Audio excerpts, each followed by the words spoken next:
Some of the new stuff in Earth 2 that we've recently been introduced to include e-ther, essence, mentars, slotting, and some other new fun things that might not be as easy to figure out at first glance. So in this episode, I want to explain all that stuff so you understand how each of them works, what their purposes are, how they work together, and hopefully help you develop a little bit of a strategy when it comes to making your decisions in Earth 2.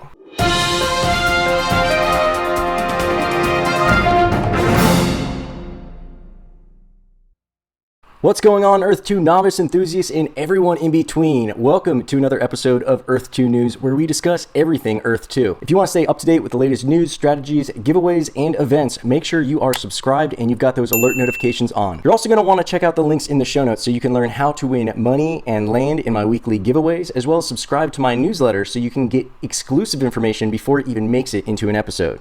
And if you're new to Earth 2, you're definitely going to want to check out my playlist that is dedicated to Earth 2 noobs and has a bunch of different videos that will help you understand what's happened, what's going on, and what to do next so you can skip mistakes and fast track your success. You're also going to want to make sure you're watching this on Earth 2 News. That is my channel that is dedicated to Earth 2 content. I have exclusive content on there. That's where my episodes premiere first, and that is the only channel on which I go live so we can interact. Before we get started, I want to let you know that this is part of a series I made specifically for people who are new to Earth 2, so you're able to get caught up. Or maybe you've been playing with Earth 2 for a while, but you haven't been staying up to date with all of the recent announcements, or maybe you just want to hear my take on what I've seen and what I think is coming up. In any case, you're going to want to make sure you check out the rest of the playlist on my YouTube. I'm also going to have a podcast series. To find the playlist, there might be a link popping up in the corner, or you can check the show notes for a link, or just search my channel. Now that that's out of the way, let's jump into today's episode.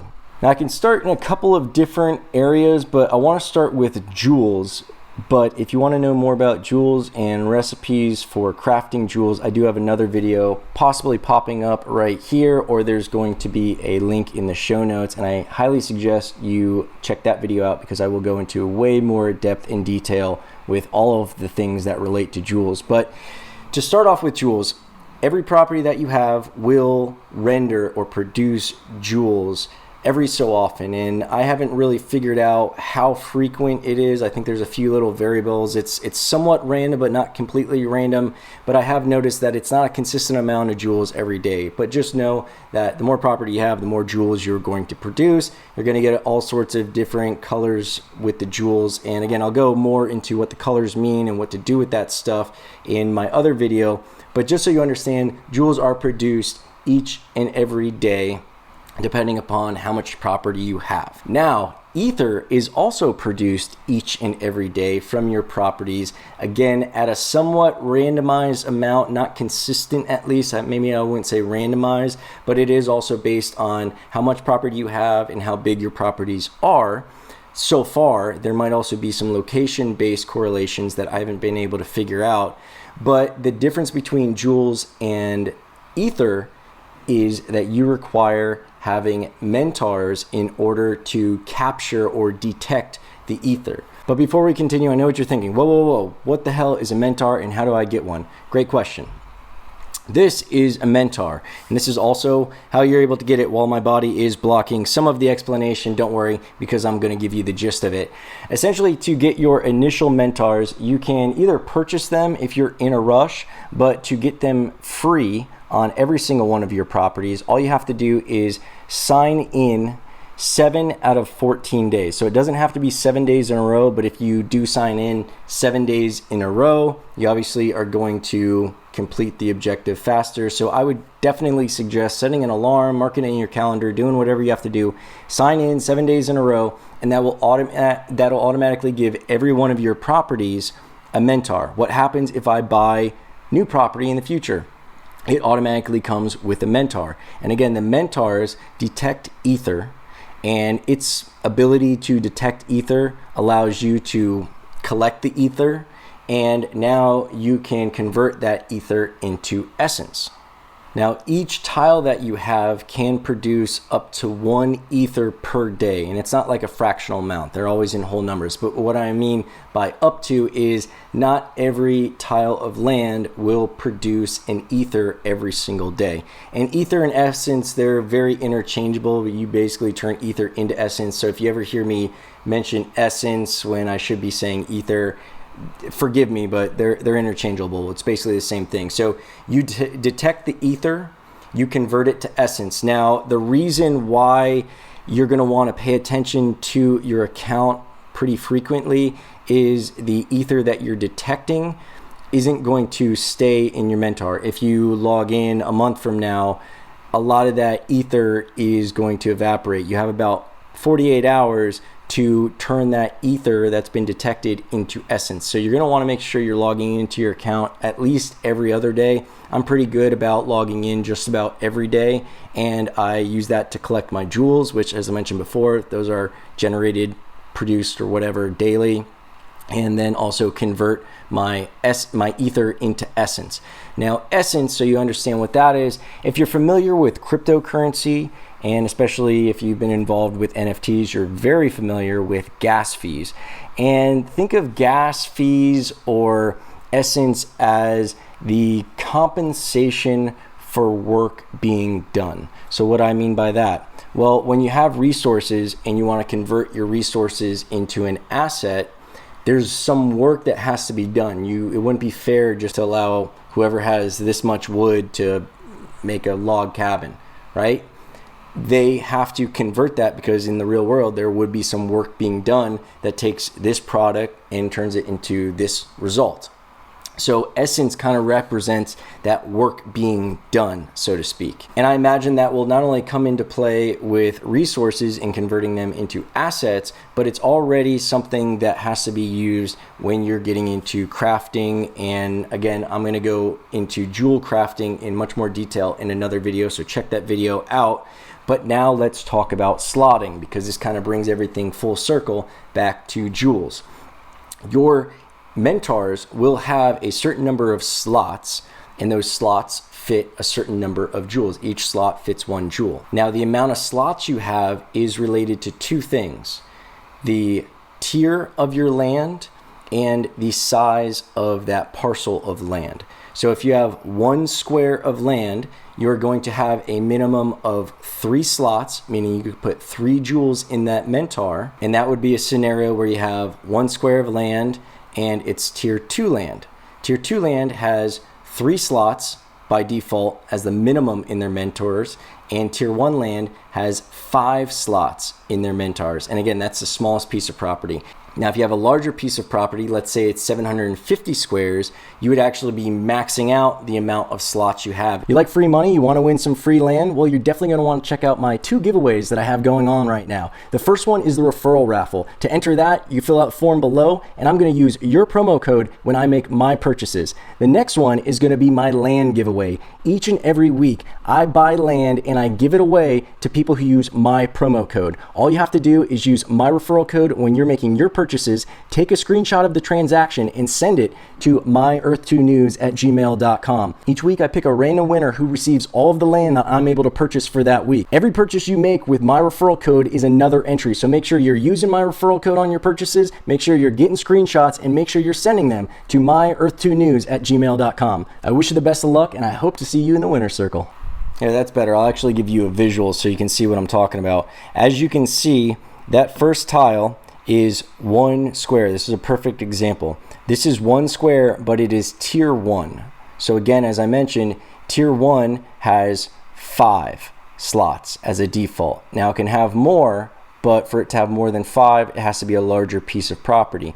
As you can see, there are 1, 2, 3, fast forward to 15 slots that are available on land total. So that means if you had a 750 square plot of land, it would be maxing out at 15 slots that you can put your jewels in. Now, as you can see, they did this update recently, and I haven't had a chance to go in and fill in all of the available slots, because originally a 1 tile piece of land would only fit one jewel. It only had one slot. So as you can see, once they unleashed tier 2 land and they applied that difference in the amount of available slots, they decided, okay, let's give tier 2 land 3 slots as a minimum and tier 1 land 5 slots as a minimum. I just gained an extra 4 slots, which means I can put in an extra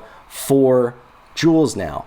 Now, I will discuss the value of crafting and investing in your jewels in that other video, but that is an important part here because keep in mind, especially if you're purchasing land that is new now, you're buying it right from Earth 2 and you're not able to buy tier 1 land anymore, you are going to be restricted to just 3 slots. Now, where do the slots come into play and why am I putting jewels in my slots? Well, the different jewels that you have will affect your ability to not only collect more e-ther, but you will also be able to increase the amount of resources produced on that land. And the resource that is going to be affected and receive the increase in production is going to be based upon the color of the jewel. And that's where crafting comes into play, because since I'm limited to just, let's say hypothetically, I've got just 3 slots, I'm going to want to try to make the most effective use of those slots as possible.